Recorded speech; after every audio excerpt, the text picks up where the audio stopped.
جو عظمت ہے کہ نبی علیہ الصلاۃ والسلام کی نبوت غیر محدود اور لامحدود ہے۔ جس طرح رب العالمین کی ربوبیت ہے اسی طرح نبی علیہ الصلاۃ والسلام کی نبوت ہے۔ اگر وہ رب ہے تو وہ شاہ عرب ہے، وہ رب العالمین ہے یا رحمت للعالمین ہے۔ اس کی الوہیت ہے تو اس کی ختم نبوت ہے، اس کی ربوبیت ہے، ان کی نبوت ہے۔ لہٰذا جس طرح توحید غیر محدود اور لامحدود ہے، رب کی ربوبیت کی شان اور عظمت یہ ہے کہ اس کی حد بندی نہیں، اسی طرح نبی علیہ الصلاۃ والسلام کی نبوت کی عظمت اور شان یہ ہے کہ یہ بھی زمان کی پابندیوں سے بالا تر، مکان کی پابندیوں سے بالا تر، افراد کی پابندیوں سے بالا تر ہے۔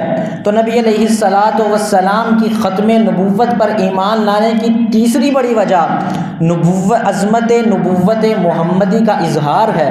اگر اس نبوت کے سلسلے کے اجراء کو تسلیم کر لیا جائے، اگر یہ بات تسلیم کر لی جائے کہ نیا نبی آئے گا، نئی کتاب نازل ہوگی، نئی وحی نازل ہوگی، اگر اس بات کو تسلیم کر لیا جائے تو پھر وہ جو لامحدودیت نبی علیہ الصلاۃ والسلام کی نبوت کو حاصل ہے، وہ جو شان اور عظمت حاصل ہے، اس عظمت پر حرف آئے گا۔